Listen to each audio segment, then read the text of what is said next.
Bon, c'est bien, c'est intéressant toutes ces histoires de racines. Mais parlons un peu de fondation maintenant. C'est quoi avoir des fondations pour toi, Mehdi? Avoir des fondations.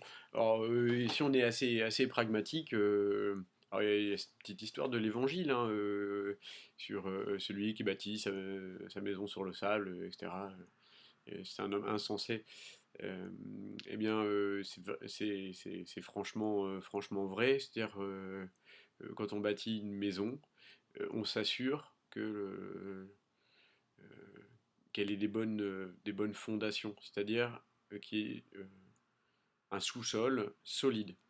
Et alors, quand c'est, je sais pas, on va dire sur du rocher, il n'y a pas y a pas de souci, on peut s'appuyer dessus, ce sera costaud. Mais sur d'autres terrains, bah, il faut faire des fondations. Alors, couler une dalle, ou mettre du remblai, ou des gros pylônes, ou je ne sais quoi. Je pensais à la Tour Eiffel, c'est assez bien vu. Il y a des fondations hydrauliques, me semble-t-il.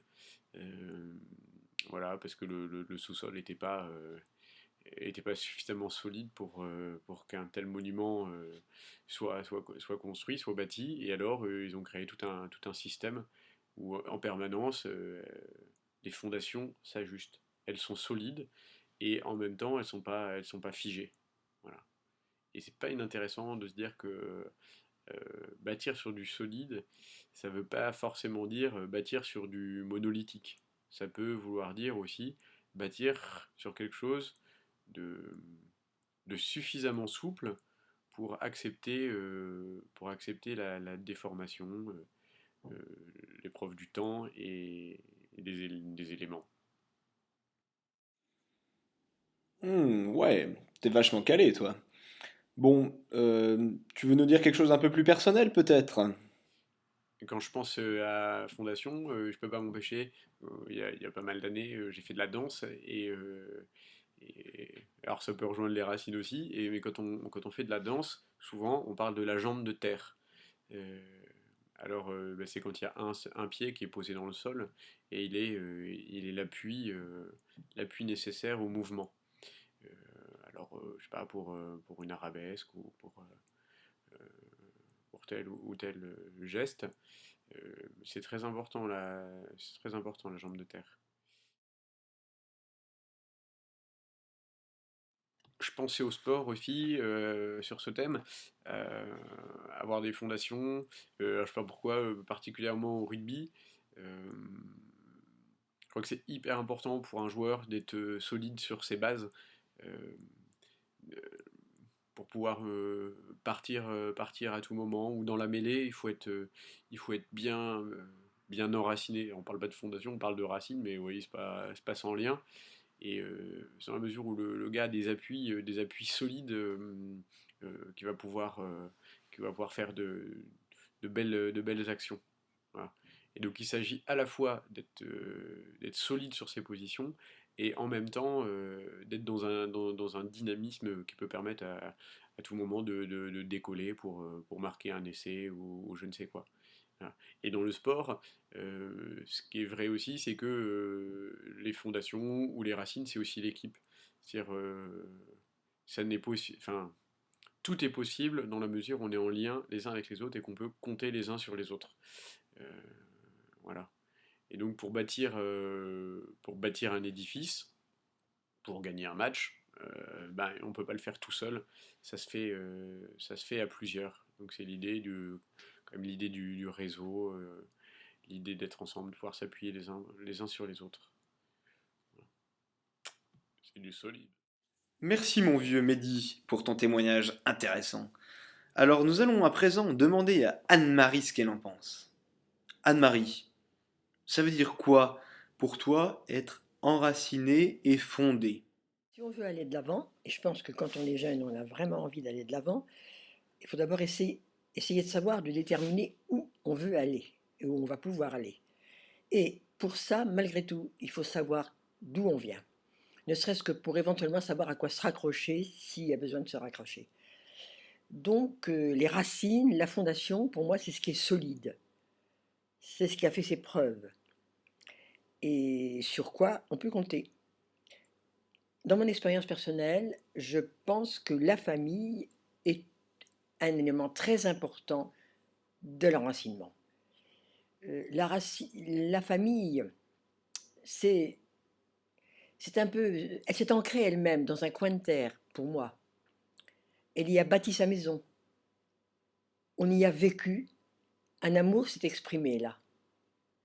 Donc, une vie. En fait, pour moi, c'est une vie et les racines, ça reste vivant. Donc, amour et vie, ça fait qu'on peut aller très loin et ça ouvre sur tout. Merci Anne-Marie. Et vous, monsieur Guillaume, qui avez restauré tant et tant d'églises dans notre diocèse, qu'est-ce qu'évoque pour vous le fait d'être enraciné? Eh ben, enraciné par l'amour de son travail. Euh, les racines, donc, comme je disais actuellement, 40 ans de restauration au monument historique, du jour qu'on est venu me demander, je vous disais, je vous répète ce que je vous ai déjà dit tout de suite, par le Père Le Chat, voulez-vous travailler pour les églises? J'ai répondu, oui, mais à condition que je puisse donner satisfaction. Et ce premier travail a été une réussite. Par la suite, le père Le Légard dit comme ça, est-ce que tu es content de Guyouf? Ben, il dit oui, ça va très bien. Ben, on va lui donner des choses plus opulentes et plus difficiles à restaurer. Donc, la première chose que j'ai faite, c'est le rétable de Toy-Pied, qui était classé monument historique. Et relativement, l'inspecteur Laval, à ce moment-là, quand il est venu, il a dit, bon, ben, cet homme, on peut le garder maintenant pour restaurer tout ce qui est classé. Et aussitôt après, peu de temps après, j'ai moi qui ai refait le buffet d'orgue de la cathédrale de Coutances. Monsieur Guillaume, c'est vous qui avez réalisé la croix des JMJ du diocèse de Coutances, qui sera accueillie par les jeunes ce soir pendant la veillée. Qu'est-ce que cela représente pour vous? J'étais tout à fait heureux parce que faire une croix pour les jeunes, c'est important et qu'ils puissent aussi, dans leur temps, savoir la porter et aussi avoir les résultats du respect du Christ qui a tant souffert sur cette croix. Et je suis très heureux, je ne voudrais dire une fierté, tout en effaçant l'orgueil, mais d'avoir fait cette croix que j'espère qui durera longtemps en pèlerinage. Monsieur Guillaume, vous m'avez dit avoir été très touché de graver dans le bois de la croix la devise des JMJ, enracinée et fondée en Christ, fortifiée dans la foi. Mais quelle est la place de la foi dans votre vie? Ah ben, elle est prioritaire. Prioritaire parce que quand j'ai des difficultés, comme je vous expliquer actuellement, si je ne trouve pas ou si j'ai quelque chose qui m'inquiète sur la finition d'un travail, je fais souvent appel à Dieu, mais surtout à Saint Joseph. Parce que Saint Joseph m'a beaucoup aidé, même sur le plan financier. Une fois après, il me disait, vous croyez? Ben, j'ai dit oui, le Saint Joseph, moi j'ai vu quand je menais mon entreprise, j'avais des fois des rentrées difficiles, et bien, le lendemain, tout était là. Et croyez-moi bien que si on vit toujours trop vite, mais que si j'essaierai toujours de faire les choses maintenant beaucoup plus bénévoles, mais aider toujours l'Église jusqu'à la fin de ma vie.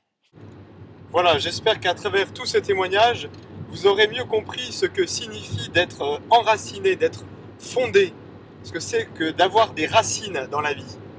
Alors évidemment, là il s'agissait de s'enraciner, de se fonder en Jésus-Christ, sur la personne du Christ. Nous savons que dans cette aventure, qui est l'aventure de la vie chrétienne, nous ne sommes pas seuls.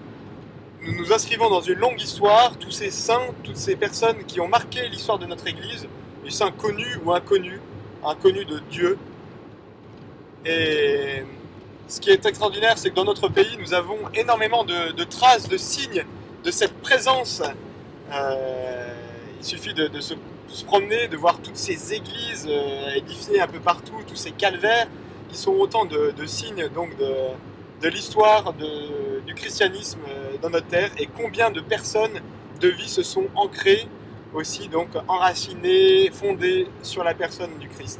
Alors je vous souhaite vraiment un bon week-end à Coutances, et donc de toujours mieux comprendre cette citation de saint Paul aux Colossiens: enraciné et fondé en Christ, fortifié dans la foi. Bon week-end. Enraciné et fondé.